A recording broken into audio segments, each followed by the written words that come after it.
Good evening, welcome to icon India.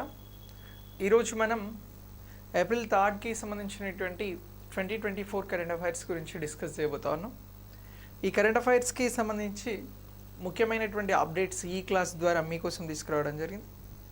ఈ class ద్వారా మనం ఎగ్జామినేషన్ పాయింట్ ఆఫ్ వ్యూలో ఉన్నటువంటి అన్ని అంశాలను కూడా చాలా క్లియర్గా డిస్కస్ చేద్దాం. సో మరి ఈ క్లాస్కి సంబంధించి మీరందరూ కూడా వీడియోని ఒక లైక్ చేసి షేర్ చేయండి మీ మిత్రులందరికీ. ఐకాన్ ఇండియా గ్రూప్ 1, 2, 3 కోసం లైవ్ క్లాసెస్ని అందిస్తూ ఉంది. లేటెస్ట్ అప్డేట్స్తో ఉన్నటువంటి ఈ క్లాసెస్ కోసం మీరు ఐకాన్ ఇండియా యాప్ ద్వారా రిజిస్టర్ అవ్వచ్చు. ఇండివిజువల్ కోర్సెస్ కూడా మీకు అవైలబుల్గా ఉన్నాయి. కరెంట్ అఫైర్స్ విత్ పీడిఎఫ్స్ తోటి ఉన్నటువంటి కోర్స్ కూడా అవైలబుల్గా ఉంది. ఇక ఆంధ్రప్రదేశ్ నుంచి ప్రిపేర్ అవుతున్నటువంటి అభ్యర్థుల కోసం చౌటీ సర్ ఎకానమీ కూడా స్పెషల్ కోర్స్ అనేది ఐకాన్ ఇండియా యాప్ ద్వారా అందించడం జరుగుతూ ఉంది. సో వీటి కోసం మీరు యాప్ డౌన్లోడ్ చేసుకొని లేనట్లయితే చేసుకోండి, రిజిస్టర్ చేసుకోండి. ఇక ప్రిపరేషన్ని ముందుకు తీసుకెళ్లడంలో భాగంగా మనం కరెంట్ అఫైర్స్కి సంబంధించి రెగ్యులర్ అప్డేట్స్ని గురించి మాట్లాడుతూ ఉన్నాం. ఈరోజు కూడా పలు జాతీయ అంతర్జాతీయ అంశాలు మనకు ప్రధానంగా కరెంట్ అఫైర్స్లో కనబడతా ఉన్నాయి. ప్రాంతీయ అంశాలు, రీజనల్ వాటిని కూడా ఈ క్లాస్ ద్వారా మనం డిస్కస్ చేయబోతా ఉన్నాం. సో ఇలా ఈ కరెంట్ అఫైర్స్కి సంబంధించి ముందుగా మనం దేనిని గురించి అంటే సంస్కృత భాషకి సంబంధించినటువంటి విద్యను ప్రోత్సహించేందుకు, సంస్కృతానికి సంబంధించినటువంటి పరిశోధనలను పెంపొందించేందుకు ఒక ఒప్పందం కుదిరింది. ఇటీవల ఏ దేశాల మధ్యన ఈ ఒప్పందం కుదిరింది అని చెప్పేసి అడుగుతారు. రాష్ట్రాల మధ్యన కాదు, ఏ దేశాల మధ్యన ఈ ఒప్పందం జరిగింది అని చెప్పేసి క్వశ్చన్స్ అడుగుతారండి. సో సంస్కృత భాషకి సంబంధించి పరిశోధన విద్యను మరింత పెంపొందించేందుకు ఇటీవల ఏ దేశాల మధ్యన ఒప్పందం కుదిరింది అనేది క్వశ్చన్. ఈ క్వశ్చన్కి మీకు ఏమైనా ఆన్సర్ తెలిస్తే మీ ఆన్సర్ని కమెంట్ బాక్స్లో పోస్ట్ చేయండి. Okay, post your answer. So సంస్కృత భాషకి సంబంధించినటువంటి అంశంతో మన క్లాస్ని స్టార్ట్ చేస్తూ ఉన్నాం. సో దీనికి సంబంధించి ఒక్కసారి మీరు మీ ఆన్సర్ని పోస్ట్ చేయండి. సో మనం సంస్కృత భాషకి సంబంధించినటువంటి అప్డేట్ అని అంటున్నాం. ఇది మనకి ఇంటర్నేషనల్ పాయింట్ ఆఫ్ వ్యూలో ఇంపార్టెంట్ అండి. ఈ సంస్కృత భాషకి సంబంధించినటువంటి పరిశోధన అలాగే విద్య అని అంటున్నాం. సో వీటిని పెంపొందించేందుకు ఎవరెవరి మధ్యన ఒప్పందం జరిగింది అని చెప్పేసి, ఏ దేశాల మధ్యన ఒప్పందం జరిగింది అని చెప్పేసి మనల్ని ఎగ్జామినేషన్ పాయింట్ ఆఫ్ వ్యూలో క్వశ్చన్స్ అడుగుతారండి. అలా క్వశ్చన్స్ అడిగితే మనం చెప్పాల్సినటువంటి దేశం పేరు భారత్ అలాగే నేపాల్ మధ్యన ఈ ఒప్పందం కుదిరింది అని చెప్పేసి ఆన్సర్ చేయాల్సి ఉంటుంది. ఏ దేశాల మధ్యన అని అంటున్నాం? భారతదేశం అలాగే నేపాల్కి సంబంధించినటువంటి దేశాల మధ్యన ఒప్పందం కుదిరింది అనేటువంటి అంశాన్ని మనం ఆన్సర్గా చేయాల్సి ఉంటుంది. సో ఇలా ఈ ఆన్సర్ అనేది ఇస్తే మనం అడిగిన క్వశ్చన్కి ఇది రైట్ ఆన్సర్గా పరిగణించబడుతుంది. ఏ దేశాలు అని అంటున్నాం? ఇగో భారత్ మరియు నేపాల్ దేశాల మధ్యన సంస్కృత భాషకి సంబంధించినటువంటి పరిశోధన విద్య కోసం ఒప్పందం అనేది కుదిరింది అని చెప్పేసి ఆన్సర్ చేయండి. ఇది మనం అడిగినటువంటి బేసిక్ క్వశ్చన్. ఇది లేటెస్ట్ అప్డేట్ మన కరెంట్ అఫైర్స్లో. సో మరి ఎక్కడ జరిగింది ఈ ఒప్పందం? ఈ ఒప్పందం జరగడానికి గల ప్రధానమైనటువంటి కారణాలు ఏమిటి అనేటువంటి అంశాలని కూడా మనల్ని ఎగ్జామినేషన్ పాయింట్ ఆఫ్ వ్యూలో అడుగుతారు. ఇటీవల భారత్ నేపాల్కి సంబంధించినటువంటి సంస్కృత భాషా అభివృద్ధికి సంబంధించిన విద్య పరిశోధన కోసం ఒప్పందం కుదిరింది, కింది స్టేట్మెంట్లని పరిగణించండి అని అడుగుతారు. అలా అడిగినప్పుడు ఇప్పుడు మనం చెప్పబోయే ఒక్కొక్క అంశం చాలా ఇంపార్టెంట్. సో బేసిక్గా ఇరు దేశాల మధ్యన సంస్కృతానికి సంబంధించినటువంటి పరిశోధన విద్య కోసం ఒప్పందం కుదిరింది అని అంటున్నాం. ఇది ప్రాథమికంగా గుర్తుంచుకోవాల్సినటువంటి అంశం. అయితే న్యూఢిల్లీలో ఒక సదస్సు జరిగింది. ఏ దేశాల మధ్యన అంటే ఇదే భారత్ నేపాల్ మధ్యన ఒక సదస్సును నిర్వహించడం జరిగింది. ఇలా ఎవరు ఎక్కడ నిర్వహించారు అని అంటే ఢిల్లీలో ఉన్నటువంటి సెంట్రల్ యూనివర్సిటీలో, సెంట్రల్ సంస్కృత విశ్వవిద్యాలయంలో. ఎక్కడ అని అంటున్నాం? న్యూఢిల్లీలో సెంట్రల్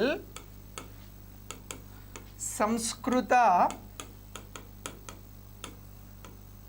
విశ్వవిద్యాలయంలో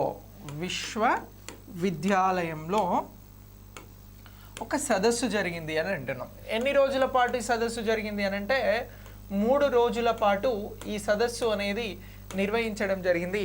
ఈ సదస్సుకి సంబంధించి ఇరు దేశాల మధ్యన భారత్ నేపాల్ నుంచి విద్యావేత్తలు ఇరు దేశాల నుంచి 120 మంది పాల్గొన్నారు అనేటువంటి అంశాన్ని ఇక్కడ గుర్తుంచుకోవాలి. సో ఇలా పాల్గొన్నారు.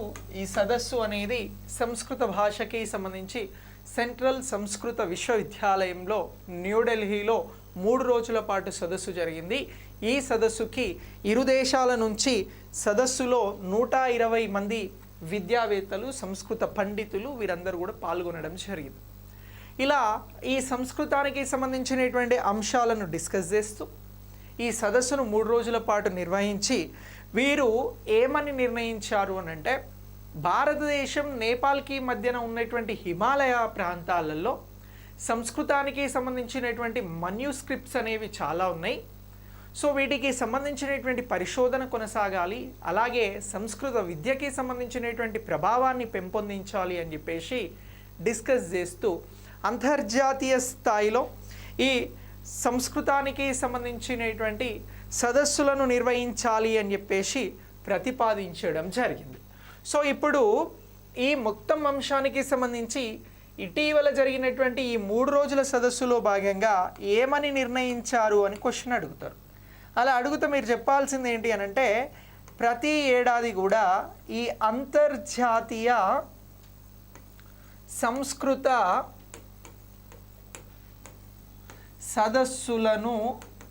సదస్సును ప్రతి సంవత్సరం నిర్వహించాలి అని చెప్పేసి, ప్రతి ఏటా నిర్వహించాలి అని చెప్పేసి నిర్ణయం తీసుకోవడం జరిగింది. నిర్వహించాలి అనేటువంటి నిర్ణయాన్ని తీసుకోవడం జరిగింది. ఇగో ఇలా ప్రతి ఏడాది అంతర్జాతీయ సంస్కృత సదస్సును నిర్వహించాలని ఏ దేశాలు ప్రతిపాదించాయి, ఏ దేశాలు ఒప్పుకున్నాయి అని అడుగుతారు. అప్పుడు మనం చెప్పాల్సింది భారత్, నేపాల్ అని చెప్పాలి. ఎందుకు భారత్, నేపాల్ అని అంటే, ఇటీవల న్యూఢిల్లీలో సెంట్రల్ సంస్కృత విశ్వవిద్యాలయంలో 3 రోజుల పాటు సదస్సు అనేది జరిగింది. ఈ సదస్సులో సంస్కృతానికి సంబంధించినటువంటి పరిశోధనలను, విద్యను పెంపొందించేందుకు ఈ ఒప్పందాన్ని చేసుకోవడం జరిగింది అనేటువంటి అంశాన్ని మనం ఇక్కడ క్లియర్గా గుర్తించాల్సి ఉంటుంది. ఇది ప్రస్తుత కరెంట్ అఫైర్స్కి సంబంధించినటువంటి అంశం. ఇంటర్నేషనల్ రిలేషన్స్ పాయింట్ ఆఫ్ వ్యూలో మనల్ని క్వశ్చన్స్ అనేవి అడుగుతూ ఉంటారు. ఇలా జరిగినటువంటి ఒప్పందాలు, ఇలా నిర్వహించబోయేటువంటి సదస్సులకి సంబంధించినటువంటి అంశాలు ఎగ్జామినేషన్ పాయింట్ ఆఫ్ వ్యూలో కీలక పాత్రను పోషిస్తాయి మార్క్స్ ఇచ్చే అంశాలలో. సో కాబట్టి దీన్ని మీరు ఫోకస్డ్గా గుర్తుంచుకునే ప్రయత్నం చేయండి. రైట్. అయితే ఇరు దేశాలకి సంబంధించినటువంటి ఈ ఒప్పందం అనేది ఒక కీలకమైన ఒప్పందం అని అంటారు. అయితే ఇటీవల జరిగినటువంటి భారతదేశానికి ఇతర దేశాలతో జరిగినటువంటి ఒప్పందాలను కూడా గుర్తించండి అని అడుగుతారు. ఏ పాయింట్ ఆఫ్ వ్యూలో అడుగుతారు అని అంటే, ఐఆర్, ఇంటర్నేషనల్. ఇది మీకు జనరల్ స్టడీస్కి సంబంధించి గ్రూప్ 1లో అయితే పార్ట్ 2 సిలబస్లో సెకండ్ టాపిక్ ఇంటర్నేషనల్ రిలేషన్స్, భారతదేశం అంతర్జాతీయ సంబంధాలు. సో అలాగే ఈ పాయింట్ ఆఫ్ వ్యూలో మనం ఇప్పుడు చెప్పబోయేటువంటి అంశాలు మనకి ఇంపార్టెంట్గా ఉపయోగపడుతుంది. మనం డిస్కస్ చేసిన నేపాల్, భారత్కి సంబంధించినటువంటి అంశం కూడా మనకి ఇంటర్నేషనల్ రిలేషన్స్, ఇంటర్నేషనల్ కరెంట్ అఫైర్స్లో ఇంపార్టెంట్. మన దేశంలో జరిగింది కాబట్టి నేషనల్ పాయింట్ ఆఫ్ వ్యూలో కూడా ఇంపార్టెంట్. సంస్కృత భాషకి భారత్ ప్రాధాన్యతనిస్తుంది కాబట్టి లాంగ్వేజ్ పాయింట్ ఆఫ్ వ్యూలో ఇంపార్టెంట్. సో ఇలా ఇప్పుడు మనం ఇంటర్నేషనల్ రిలేషన్స్కి సంబంధించినటువంటి అంశాన్ని డిస్కస్ చేసినప్పుడు ఇరు దేశాలకి సంబంధించి భారత్, నేపాల్కి సంబంధించినటువంటి ఈ ఒప్పందం వచ్చినటువంటి నేపథ్యంలో మనం ఇటీవల భారత్కి ఏ దేశాలతోటి జరిగినటువంటి ఒప్పందాలను గురించి ప్రత్యేకంగా గుర్తించాల్సి ఉంటుంది. ఇటీవల అని అంటే భారత్, సింగపూర్ మధ్యన ఒక ఒప్పందం కుదిరింది. దేనికి సంబంధించి అని అంటే, వివాద పరిష్కారాలకి సంబంధించినటువంటి చట్టం అవగాహన అనేటువంటి అంశంలో ఇగో ఎవరెవరికి ఈ ఒప్పందం కుదిరింది అని అడుగుతారు. సో మనం భారత్, నేపాల్ గురించి మాట్లాడినాం కాబట్టి ఇటీవల జరిగినటువంటి ఒప్పందాలను గురించి చెప్తా ఉన్న ఇంటర్నేషనల్ రిలేషన్స్ పాయింట్ ఆఫ్ వ్యూలో భారత్, సింగపూర్కి సంబంధించినటువంటి అంశం గురించి డిస్కస్ చేస్తూ ఉన్నాం. ఇగో భారత్, సింగపూర్ ఈ దేశాల మధ్యన వివాద పరిష్కారానికి సంబంధించి, వివాద పరిష్కార చట్టానికి సంబంధించినటువంటి అవగాహనకి సంబంధించి, చట్టానికి చట్టం అవగాహనకి సంబంధించి ఒప్పందం కుదిరింది అనేటువంటి అంశాన్ని గుర్తుంచుకోండి. ఇగో ఇది ఏ దేశాల మధ్యన కుదిరిన ఒప్పందము అని అంటారు? భారత్ సింగపూర్. ఇంటర్నేషనల్ రిలేషన్స్లో చాలా చాలా ఇంపార్టెంట్, ఇలాంటి క్వశ్చన్స్ అడుగుతూ ఉంటారండి. ఇక నెక్స్ట్ దీని తర్వాత భారత్కి సంబంధించి అలాగే భూటాన్కి సంబంధించినటువంటి అవగాహన ఒప్పందం ఇటీవల కుదిరింది. దీనికి భారత్ క్యాబినెట్ ఆమోదం తెలిపింది. భారత్ ప్రధాని భూటాన్లో ఇటీవల గత నెలలో పర్యటించడం జరిగింది మార్చిలో. సో దీనికి సంబంధించి భారత్ భూటాన్ మధ్యన ఇటీవల జరిగినటువంటి ఒప్పందం ఏమిటి అని మిమ్మల్ని క్వశ్చన్ అడిగితే మీరు చెప్పాల్సినటువంటిది భారత్ భూటాన్ మధ్యన, ఇగో ఇది భారత్కి సరిహద్దు దేశం, ఇది ఏ ఒప్పందాన్ని చేసుకుంది భారత్తో అని అంటే ఎనర్జీ ఎఫిషియన్సీ అని అంటున్నాం. ఇగో ఎనర్జీ ఎఫిషియన్సీకి సంబంధించినటువంటి ఒప్పందం ఏ దేశాల మధ్యన ఇటీవల జరిగింది అని అడుగుతారు. భారత్ భూటాన్ అనేటువంటి ఆప్షన్ ఉంటే మీరు వెంటనే దానికి బబుల్ చేసేయాలి, లేకపోతే కంప్యూటర్ బేస్డ్ ఎగ్జామ్ అయితే టీక్ చేయాలి. సో ఇక నెక్స్ట్ దీని తర్వాత మరొక ఒప్పందం ఎవరికి అని అంటే భారత్ డొమినియన్ రిపబ్లిక్కి మధ్యన ఒక ఒప్పందం కుదిరింది ఇటీవల. అదేంటి అని అంటే జాయింట్ అండ్ ఎకనామిక్ ట్రేడ్కి సంబంధించినటువంటి ఒప్పందం. ఎవరెవరి మధ్యన అంటున్నాం? Bharat dominion republic, Bharat dominion republic ఒప్పందం ఏంటి అని అడుగుతారు. ఇలా ఒప్పందం గురించి అడిగితే మీరు చెప్పాల్సినటువంటిది ఎకనామిక్ ట్రేడ్కి సంబంధించినటువంటి ఒప్పందము అని చెప్పేసి గుర్తుంచుకోండి. సో ఇలా ఎకనామిక్ ట్రేడ్ ఒప్పందం ఇటీవల భారత్కి ఏ దేశానికి మధ్యన జరిగింది అని అంటే డొమినియన్ రిపబ్లిక్కి మధ్యన జరిగింది అనేటువంటి అంశాన్ని ఇక్కడ మనం ఆన్సర్గా చేయాల్సి ఉంటుంది. ఇక నెక్స్ట్ దీనిని తర్వాత కొలంబియాకి భారత్కి మధ్యన ఒక ఒప్పందం కుదిరింది. అది ఏమిటి అని చెప్పేసి మనల్ని క్వశ్చన్ అడుగుతారు. అలా అడిగితే డిజిటల్ సొల్యూషన్స్కి సంబంధించినటువంటి ఒప్పందము అని చెప్పండి. మరొక ఒప్పందం ఏంటి అని అంటే భారత్ కొలంబియా అని అంటున్నాం. భారత్ కొలంబియాకి సంబంధించి ఒప్పందం ఏమిటి అని అడుగుతారు. ఇలా ఒప్పందం అడిగితే మీరు చెప్పాల్సినది డిజిటల్ సొల్యూషన్స్కి సంబంధించినటువంటి ఒప్పందం.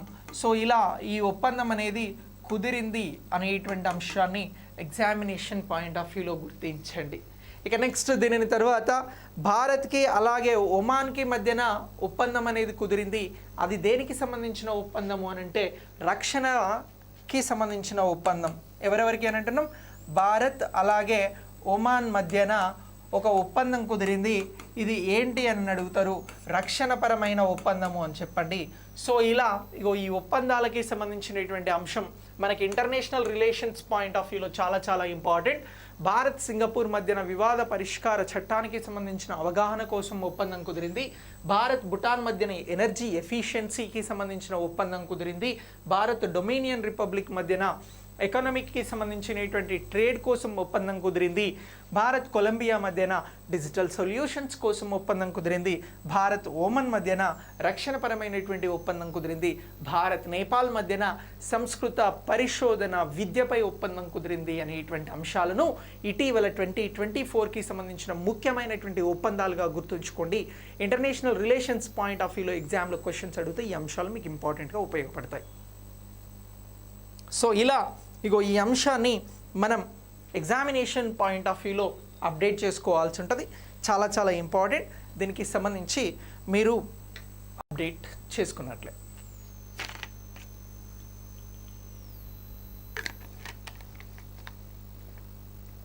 సరే, వీడియోకి లైక్ చేయండి, షేర్ చేయండి, స్టేటస్ పెట్టండి. మీకు తెలిసిన గ్రూప్స్ ఉంటే ఒకసారి ఫార్వర్డ్ చేయండి. ఇక నెక్స్ట్ దీని తర్వాత మనం మరొక అంశం గురించి మాట్లాడదాం. మరొక అంశం ఏంటి అని అంటే NICES ప్రోగ్రామ్ గురించి మాట్లాడదాం. ఏమని అంటున్నాం? NICES ప్రోగ్రామ్ అని అంటున్నాం. సో ఈ NICES ప్రోగ్రామ్కి సంబంధించినటువంటి అంశం ఏమిటి అనేది ఇక్కడ డిస్కస్ చేద్దాం. రైట్, NICESకి సంబంధించినటువంటి ప్రోగ్రామ్ ఏంటి అని అంటే national informative system for climate and ఎన్విరాన్మెంట్కి సంబంధించినటువంటి ప్రోగ్రామ్ అండి. National information system for climate and ఎన్విరాన్మెంట్కి సంబంధించినటువంటి ప్రోగ్రామ్ అని అంటున్నాం. ఈ కార్యక్రమంలో భాగంగా వాతావరణ మార్పులకి సంబంధించి, దేనికి సంబంధించి అని అంటున్నాం, వాతావరణ మార్పులకి సంబంధించినటువంటి అంశాలపైన, వాతావరణ మార్పులపైన ఇది సమావేశాన్ని నిర్వహించడం జరిగింది. So national informative climate for ఎన్విరాన్మెంట్కి సంబంధించినటువంటి ఈ ప్రోగ్రాం అనేది వాతావరణ మార్పులకి సంబంధించినటువంటి కార్యక్రమాన్ని నిర్వహించింది అనేటువంటి అంశాన్ని మనం ఇక్కడ గుర్తుంచుకోవాలి. అయితే ఈ ప్రోగ్రాంకి ఎవరు ఇన్వైట్ చేయబడ్డారు, ఎవరు ఆహ్వానించబడ్డారు అని చెప్పేసి క్వశ్చన్ ఎక్కడైనా వస్తే మీరు చెప్పాల్సినటువంటి ఆన్సర్ ఏంటి అని అంటే భారత పరిశోధకులు. ఎవరు అని అంటున్నాం, భారతదేశంలో ఉన్నటువంటి పరిశోధకులు ఇగో దీనికి ఆహ్వానించబడ్డారు అనేటువంటి అంశాన్ని మనం గుర్తుంచుకోవాలి. ఇది ఎగ్జామినేషన్లో మనకి ఎలా ఉపయోగపడుతుంది అని అంటే వాతావరణ మార్పుల గురించి మాట్లాడుతూ ఉన్నాం కాబట్టి ఒకటి పర్యావరణానికి సంబంధించినటువంటి పాయింట్ ఆఫ్ వ్యూలో, శాస్త్రవేత్తలు పాల్గొంటున్నారు కాబట్టి సైన్స్ అండ్ టెక్నాలజీకి సంబంధించినటువంటి పాయింట్ ఆఫ్ వ్యూలో ఈ అంశం అనేది మనకు ముఖ్యమైనటువంటి అంశంగా ఉపయోగపడుతుంది. మరి వాతావరణానికి సంబంధించినటువంటి మార్పుల పైన ఇప్పుడు వీరు ఏం చేస్తూ ఉన్నారు అని అంటే జాతీయ కార్యాచరణ ప్రణాళికకి అనుగుణంగా విస్తృతమైనటువంటి అంశాలను డిస్కస్ చేయడం జరుగుతూ ఉంది. దీనిలో భాగంగా ఫ్రేమ్వర్క్స్ని డిజైన్ చేయడం జరుగుతూ ఉంది. దేన్ని డిజైన్ చేస్తూ ఉన్నారు, ఫ్రేమ్వర్క్స్ని రూపొందిస్తూ ఉన్నారు. మరి వాతావరణంలో వస్తున్నటువంటి మార్పులను ఎదుర్కొనాలి అని అంటే స్పష్టమైనటువంటి ఫ్రేమ్వర్క్స్ అనేవి ఉండాలి. ఇగో ఇలా వీటిని డిజైన్ చేయడం కోసం ఈ సమావేశాలని నిర్వహిస్తూ ఉన్నారు. ఇలా నిర్వహిస్తున్నటువంటి ఈ సమావేశాలకి భారత పరిశోధనల రంగంలో ఉన్నటువంటి శాస్త్రవేత్తలను ఇన్వైట్ చేస్తూ ఉన్నారు అనేటువంటి అంశాన్ని మనం ఇక్కడ ప్రత్యేకంగా గుర్తించాల్సి ఉంటుంది.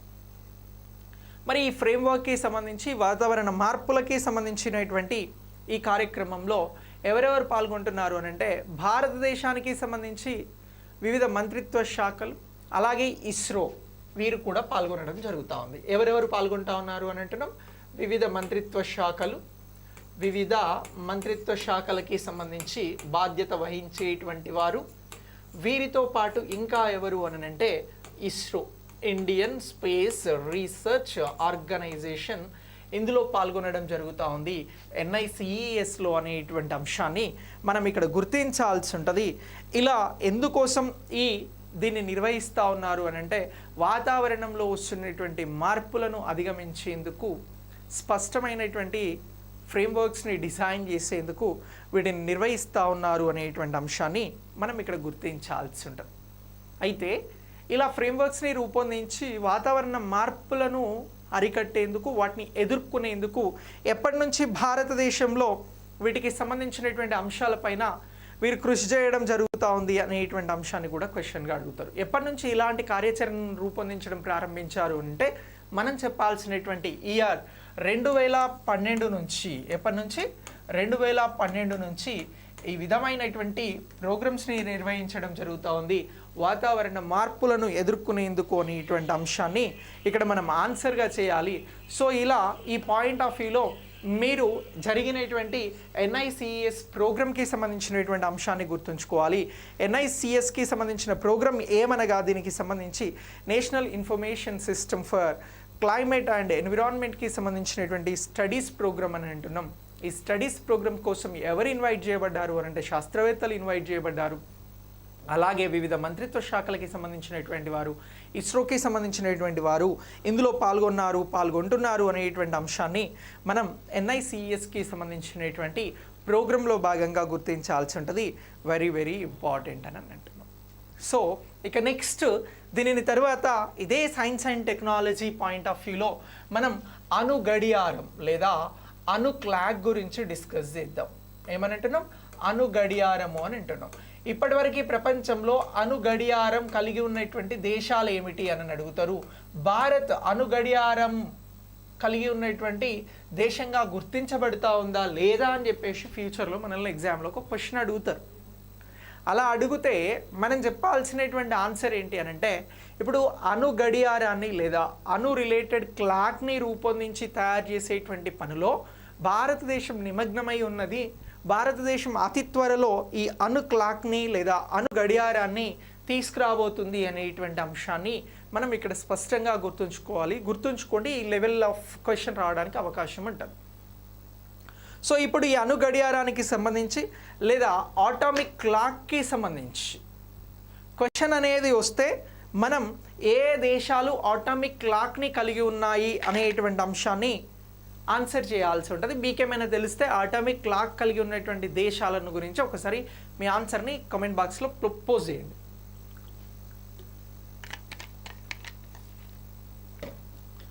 ఆటామిక్ క్లాక్ని కలిగి ఉన్నటువంటి లేదా ఆటామిక్ గడియారాన్ని కలిగి ఉన్నటువంటి దేశాలు ఏవి? ఆటామిక్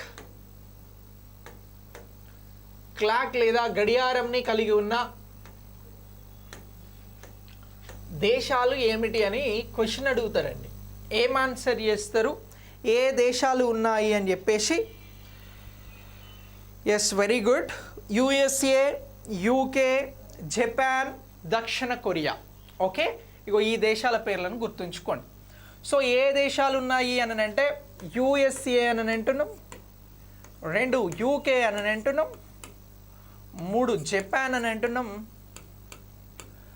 4 దక్షిణ కొరియా. ఏ దేశము? దక్షిణ కొరియా లేదా సౌత్ కొరియా. ఇగో ఈ దేశాలు ఆటామిక్ క్లాక్స్ని కలిగి ఉన్నటువంటి దేశాలు. ఇప్పుడు ఈ దేశాల సరసన భారత్ అనేది నిలవబోతా ఉంది. ఆటామిక్ క్లాక్ని భారత్ కూడా రూపొందించుకోబోతా ఉంది. ఇది ప్రస్తుత కరెంట్ అఫైర్స్ అంశం, ఇంపార్టెంట్. సైన్స్ అండ్ టెక్నాలజీకి సంబంధించినటువంటి అచీవ్మెంట్స్ పాయింట్ ఆఫ్ వ్యూలో క్వశ్చన్ అడుగుతారు. అలా అడుగుతూ 5 దేశాల పేర్లను గుర్తించాల్సి ఉంటుంది. భారత్ ఇటీవల ఆటామిక్ క్లాక్ని లేదా గడియారాన్ని రూపొందించుకుంది. ఇలాంటి క్లాక్ని కలిగి ఉన్నటువంటి దేశాలను గుర్తించండి అని అంటే యుఎస్ఏ, యూకే, జపాన్, దక్షిణ కొరియా అని ఆన్సర్ చేయాల్సి ఉంటుంది. వీటితో పాటు భారత్ కూడా ఆటామిక్ క్లాక్ని రూపొందించుకుంది అనేటువంటి అంశాన్ని మనం ఇక్కడ స్పష్టంగా ఆన్సర్ చేయాల్సి ఉంటుంది. ఈ ఆటామిక్ క్లాక్ యొక్క ముఖ్య ఉద్దేశం ఏంటి అని అంటే సమయాన్ని ఖచ్చితత్వంతో కొలవగలుగుతుంది. అంటే ఇప్పుడు కొలుస్తున్నవి కాదా అని అంటే ఇంకా స్పష్టమైనటువంటి ఖచ్చితత్వంతో కొలిసేదే ఈ ఆటామిక్ గడియారము అని గుర్తుంచుకోవాలి. దేని అని అంటున్నాం? సమయాన్ని ఖచ్చితత్వంతో కొలుస్తూ ఉంది. ఖచ్చితత్వంతో కొలుస్తూ ఉంది. ఇలా కొలిచేటువంటి శక్తి కలిగినటువంటిదే మనం మాట్లాడుతున్నటువంటి ఆటామిక్ గడియారంగా గుర్తుంచుకోవాలి. ముఖ్యంగా అంతరిక్షానికి సంబంధించినటువంటి నావిగేషన్లో అటామిక్ క్లాక్లు అనేవి చాలా క్రియాశీలక పాత్రను పోషిస్తాయి. దేనిలో అని అంటున్నాం? అంతరిక్షానికి సంబంధించినటువంటి నావిగేషన్లో. సో అంతరిక్ష నావిగేషన్లో ఖచ్చితత్వాన్ని పాటించేటువంటి గడియారాలు ఏమిటి అని అంటారు? అంతరిక్ష నావిగేషన్లో కీలకమైనటువంటి పాత్ర పోషించేటువంటి గడియారం ఏది అని అంటారు? మీరు ఇలాంటి క్వశ్చన్ వస్తే మీరు చేయాల్సినటువంటి ఆన్సర్ ఆటామిక్ అనేటువంటి గడియారం కీలకమైనటువంటి ఖచ్చితమైనటువంటి పాత్రను పోషిస్తుంది అనేటువంటి అంశాన్ని మనం ఇక్కడ గుర్తుంచుకోవాల్సి ఉంటుంది. భారతదేశానికి సంబంధించినటువంటి నావిక్ అనేటువంటి ఉపగ్రహానికి సంబంధించినటువంటి నావిగేషన్ సిస్టమ్ అణు గడియారాలపైనే పనిచేస్తూ ఉంది అనేటువంటి మరొక కీలకమైనటువంటి అంశాన్ని ఇక్కడ గుర్తుంచుకోండి. భారతదేశానికి సంబంధించి ఏ శాటిలైట్ ఆటామిక్ గడియారాలు లేదా ఆటామిక్ క్లాక్స్ పైన పనిచేస్తుంది అని అంటారు? శాటిలైట్ గురించి అడుగుతారు. అలా శాటిలైట్ గురించి అడిగితే మీరు చెప్పాల్సినటువంటి శాటిలైట్ అనేది నావిక్ శాటిలైట్ అని గుర్తుంచుకోండి. ఏది అని అంటున్నాం? నావిక్కి సంబంధించినటువంటి శాటిలైట్ లేదా ఉపగ్రహం అనేది అణు ఆటామిక్ గడియారాలపైన లేదా అటామిక్ క్లాక్స్ పైన ఇది పనిచేయడం జరుగుతూ ఉంది అనేటువంటి అంశాన్ని గుర్తుంచుకోండి. Important bit. ఏ ఉపగ్రహము అని అడుగుతారు అంటే నావిక్కి సంబంధించినటువంటి ఉపగ్రహము అనేటువంటి అంశాన్ని గుర్తుంచుకోండి. చాలా ఇంపార్టెంట్. ఈ పాయింట్ ఆఫ్ వ్యూలో మీకు ఏమైనా క్వశ్చన్ వస్తే దీనికి ఆన్సర్ అనేది చేసేయండి. ఓకే, సో ఇది ఆటామిక్ క్లాక్కి సంబంధించి ఖచ్చితత్వంతో సమయాన్ని కొలిచేటువంటిది. సో దీన్ని భారత్ రూపొందించుకుంటుంది. భారత్కి సంబంధించినటువంటి శాటిలైట్ నావిక్ అనేటువంటిది ఆటామిక్ క్లాక్స్ పైన పనిచేయడం జరుగుతూ ఉంది. భారత్కి సంబంధించి అంతరిక్ష నావిగేషన్లో అటామిక్ క్లాక్ అనేది చాలా క్రియాశీలకమైనటువంటి రోల్ని ప్లే చేయబోతా ఉంది అనేటువంటి అంశాన్ని ఇక్కడ మనం గుర్తించాల్సి ఉంటుంది. ఓకే, ఇక నెక్స్ట్ దీని తర్వాత మనం ఇప్పుడు క్రెడిట్ కార్డ్స్ గురించి మాట్లాడదాం. మీకు ఎవరికైనా క్రెడిట్ కార్డ్స్ ఉన్నాయా? సో ఇప్పుడు క్రెడిట్ కార్డ్స్ గురించి మాట్లాడదాం. ఈ క్రెడిట్ కార్డ్స్కి సంబంధించి ఒక అప్డేట్ ఉంది. ఇది మనకి బ్యాంకింగ్ లేదా ఎకానమీ పాయింట్ ఆఫ్ వ్యూలో అప్డేట్ అవ్వాల్సినటువంటి అంశం. క్రెడిట్ కార్డ్స్కి సంబంధించి భారతదేశంలో క్రెడిట్ కార్డులు అనేవి 100 మిలియన్లు దాటాయి అని చెప్పేసి ఇటీవల ఎవరు ప్రకటించారు అని అడుగుతారు. ఇప్పుడు భారతదేశంలో ఎన్ని క్రెడిట్ కార్డ్స్ ఉన్నాయి అని అంటే 100 మిలియన్లు అని అంటున్నాం. సో ఇప్పుడు 100 మిలియన్ల క్రెడిట్ కార్డ్స్ అనేవి ఉన్నాయి అని చెప్పేసి ఎవరు ప్రకటించారు అని అంటే మన central bank reserve bank of India మొన్ననే ఏప్రిల్ 1న 90వ వసంతంలోకి అడుగుపెట్టింది. ఈ సెంట్రల్ బ్యాంక్ అనౌన్స్ చేయడం జరిగింది.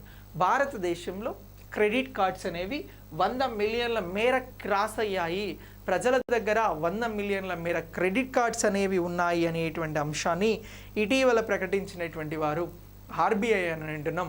సో ఇలా ఆర్బీఐ అనేది ఇచ్చినటువంటి ఈ ఇన్ఫర్మేషన్ మీద మనల్ని క్వశ్చన్స్ అడగడానికి అవకాశం ఉంటుంది. రిజర్వ్ బ్యాంక్ ఆఫ్ ఇండియా ఏం చేస్తుంది అని అంటే ఇటీవల ఈ క్రెడిట్ కార్డ్స్కి సంబంధించినటువంటి తాజాగా రూపొందించినటువంటి ఒక సర్వేను డేటాను రిలీజ్ చేయడం జరిగింది. ఈ రిలీజ్ చేసినటువంటి డేటా ప్రకారం భారతదేశంలో 100 మిలియన్ల మేర క్రెడిట్ కార్డ్స్ ఉన్నాయి అని చెప్పింది.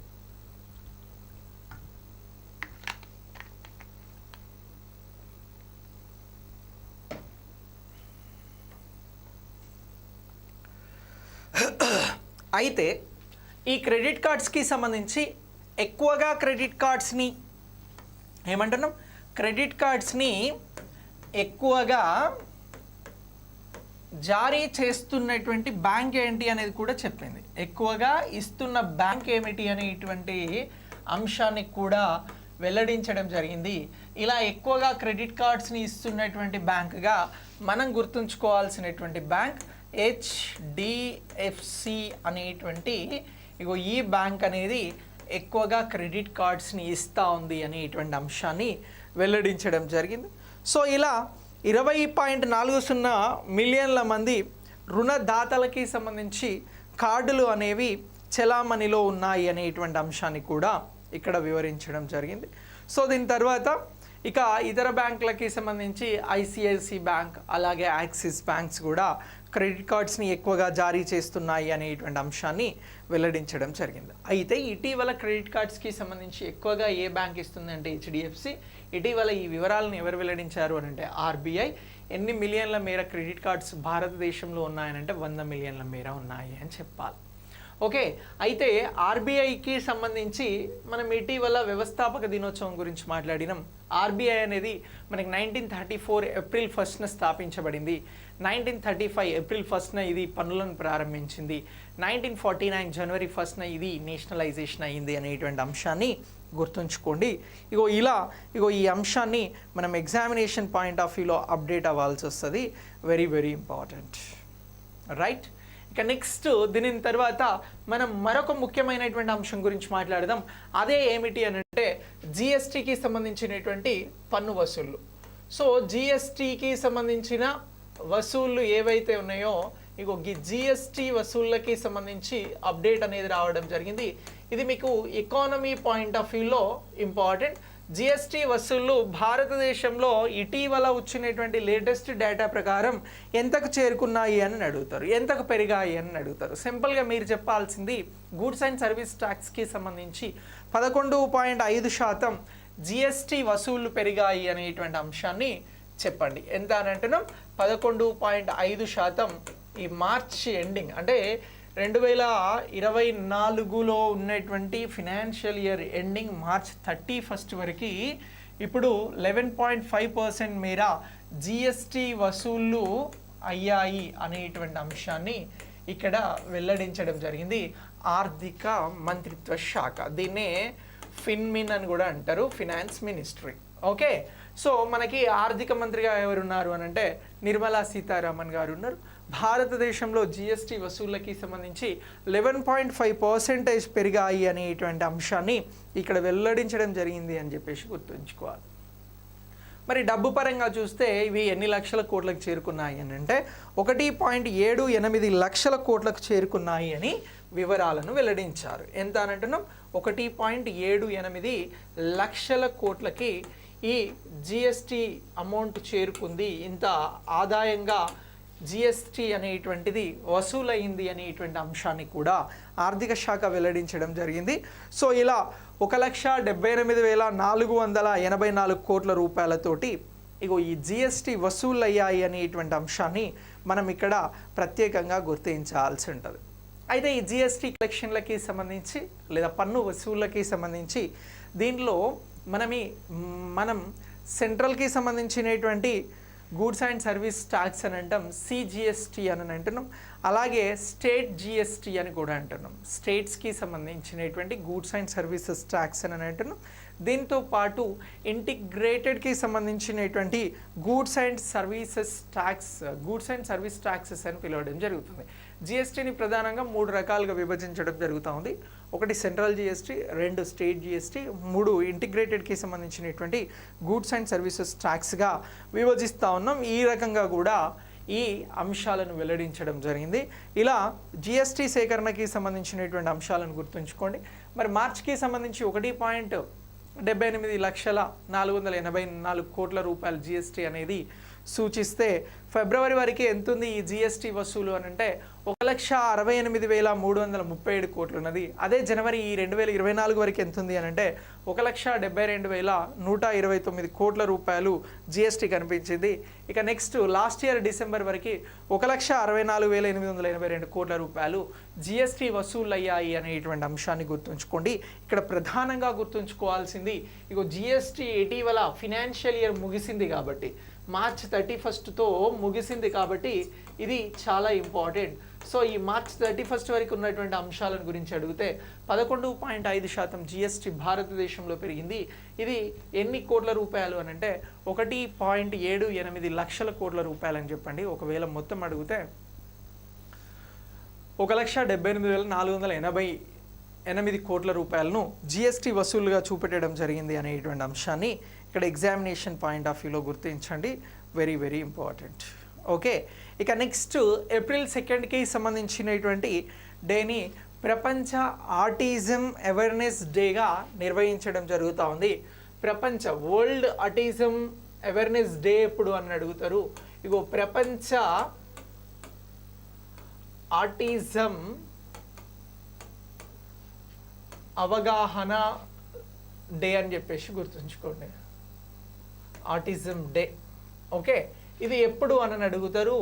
ఇలా అడిగితే మీరు చెప్పాల్సినది ఏప్రిల్ 2 అని చెప్పేసి గుర్తుంచుకోండి. ఎప్పుడు అని అంటున్నాం? ఏప్రిల్ 2న ప్రపంచ ఆటిజం డే అనేటువంటి దానిని నిర్వహించడం జరుగుతూ ఉంది. చాలామంది పిల్లలకి పుట్టుకతో కొన్ని లోపాలు వస్తూ ఉంటాయి. అలాంటి లోపాలతో ఉన్నటువంటి పిల్లలకి సంబంధించి వారి పట్ల అవగాహన కల్పించడం, వారికి సంబంధించినటువంటి రైట్స్ ఇష్యూలో అవగాహన పెంపొందించడం, అలాంటి వారికి సంబంధించినటువంటి స్పెషల్ కేరింగ్స్ని తీసుకోవడానికి సంబంధించి నిర్వహిస్తున్నటువంటిదే ఈ ఆటిజం డే. సో ఎవరైతే ప్రత్యేకమైనటువంటి లోపాలను కలిగి ఉన్నటువంటి పిల్లలు ఉన్నారో వారికి సంబంధించినటువంటి సహకారాన్ని గుర్తించి ఆ సహకారాన్ని పెంపొందించేందుకోసమే వరల్డ్ ఆటిజం డే అనేది నిర్వహించడం జరుగుతూ ఉంది. సో ఇలా ఈ ఆటిజం డేకి సంబంధించినటువంటి థీమ్ ఏం తీసుకోవడం జరిగింది అని అంటే ఆర్టిస్టిక్ వాయిస్ని శక్తివంతం చేయండి అనేటువంటి థీమ్ని తీసుకోవడం జరిగింది. ఏప్రిల్ 2న దీన్ని నిర్వహిస్తూ ఉన్నారు. అయితే దీనికి సంబంధించి ఐక్యరాజ్య సమితి, యునైటెడ్ నేషన్స్ జనరల్ అసెంబ్లీ అనేది ఎప్పుడు అని అంటే 2007లో ఏం చేసింది అని అంటే దీన్ని ఆమోదించడం జరిగింది. దీనికి సంబంధించి ఎప్పుడు అని అంటే నవంబర్ 1న. సో ఇలా ఆమోదించింది ఎవరు ఆటిజం డేని అని అంటే యునైటెడ్ నేషన్ జనరల్ అసెంబ్లీ అని అంటున్నాం. So United nation general assembly ద్వారా ఆమోదించబడినటువంటి ఈ ఆటిజం డేని ఎప్పుడు నిర్వహిస్తూ ఉన్నారు అని అంటే ఏప్రిల్ 2న నిర్వహిస్తూ ఉన్నారు అనేటువంటి అంశాన్ని గుర్తుంచుకోవాలి. ఆటిజంకి సంబంధించినటువంటి వ్యాధులు ఎవరైతే కలిగి ఉన్నటువంటి వారు ఉన్నారో అలాంటి లోపాలతో ఉన్నటువంటి వారు ఉన్నారో వారికి సంబంధించినటువంటి అవగాహనను పెంపొందించడం కోసం దీన్ని నిర్వహిస్తూ ఉన్నారు అనేటువంటి అంశాన్ని మనం గుర్తుంచుకోవాల్సి ఉంటుంది. ఓకే, సో ఇలా April 2న నిర్వహిస్తున్నటువంటి ఈ అంశాన్ని గుర్తుంచుకోండి. ఇక నెక్స్ట్ దీని తర్వాత లారెల్ అనేటువంటి చెట్టు గురించి డిస్కస్ చేద్దాం. ఇటీవల వార్తలలో చూసారా మీరు? లారెల్ అనేటువంటి చెట్టు గురించి ఏమైనా చూసారా?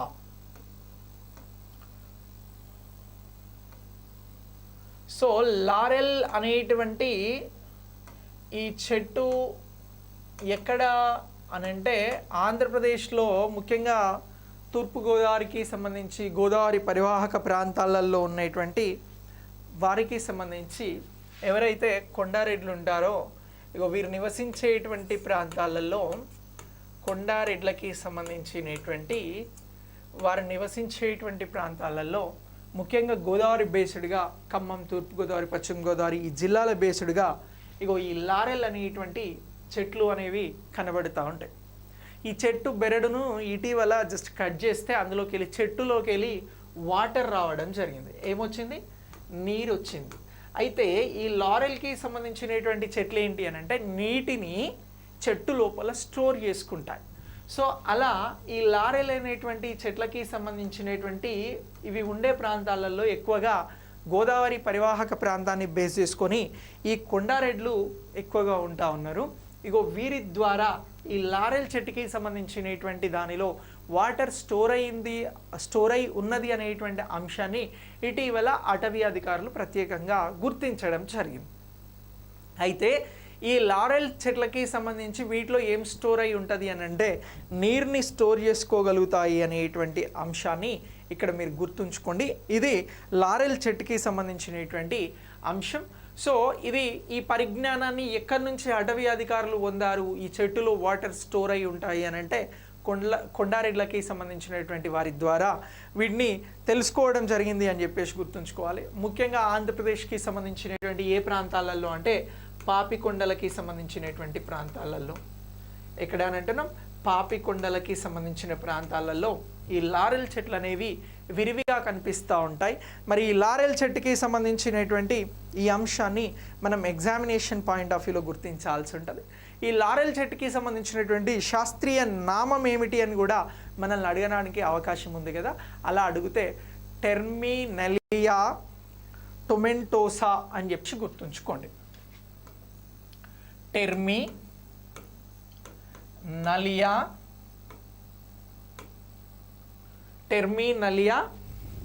టొమెంటోసా గుర్తుంచుకోండి. ఈ పాయింట్ ఆఫ్ వ్యూలో కూడా క్వశ్చన్ అడగవచ్చు. రైట్,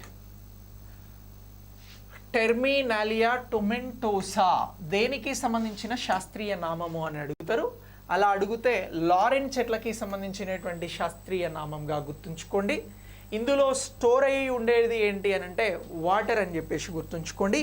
ఈ చెట్లు వాటర్ని స్టోర్ చేసుకుంటాయి అనేటువంటి అంశాన్ని మీరు మర్చిపోకూడదు. ఇది ఇటీవల పేపర్లో రాశారు. సో ఇది ఎక్కడ గుర్తించారు అని అంటే ఈ పాపికొండల ప్రాంతాలలో ముఖ్యంగా ఖమ్మం, భద్రాచలం, తూర్పుగోదావరి జిల్లా ప్రాంతాలలో ఇవి విరివిగా కనిపిస్తాయి అనేటువంటి అంశాన్ని గుర్తుంచుకోవాలి. ఎవరి ద్వారా అటవీ అధికారులు వీటిని గురించి పరిజ్ఞానాన్ని తెలుసుకోవడం జరిగింది అని అంటే కొండారెడ్ల ద్వారా అని చెప్పాలి. సో ఈ కొండారెడ్లు అనేవాళ్ళు పీవీటీజీలుగా గుర్తించడం జరిగింది.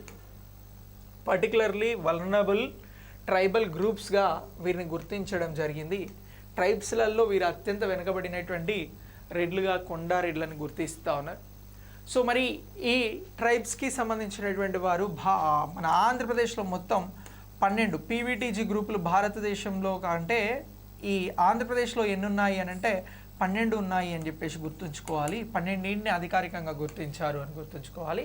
ఎక్కువగా పీవీటీజీలు కలిగినటువంటి రాష్ట్రం ఏమిటి అని చెప్పేసి కూడా ఇక్కడ క్వశ్చన్ అడగడానికి అవకాశం ఉంటుంది. అలా క్వశ్చన్ అడిగితే మీరు పీవీటీజీలు ఎక్కువగా ఉన్నటువంటి రాష్ట్రంగా ఒడిషా రాష్ట్రంని గుర్తుంచుకోవాలి. ఏ రాష్ట్రం అని అంటున్నాం? ఒడిషా రాష్ట్రంని గుర్తుంచుకోవాలి.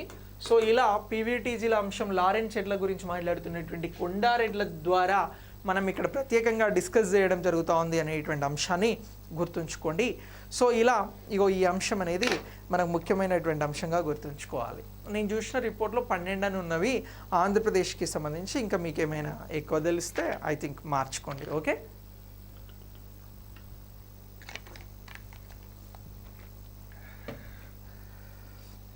అయితే పీవీటీజీలకి సంబంధించినటువంటి వారిపైన మొట్టమొదటిసారి ఒక కమిటీ వచ్చిందండి. ఎప్పుడు వచ్చింది ఏంటి అని చెప్పేసి అడుగుతారు. అలా అడిగితే మీకు 1973 గుర్తుకు రావాలి.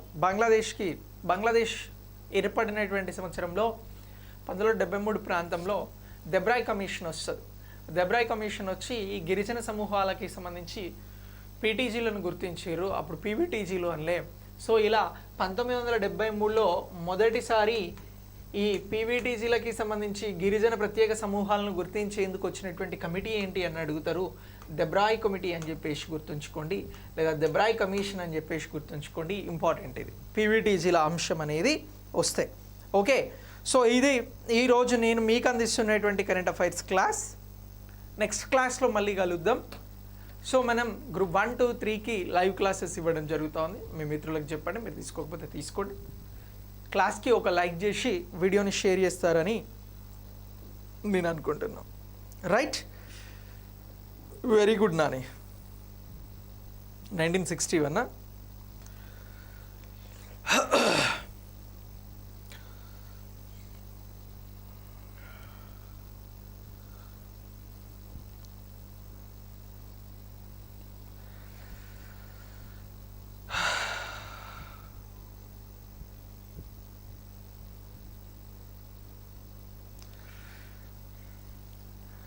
రైట్.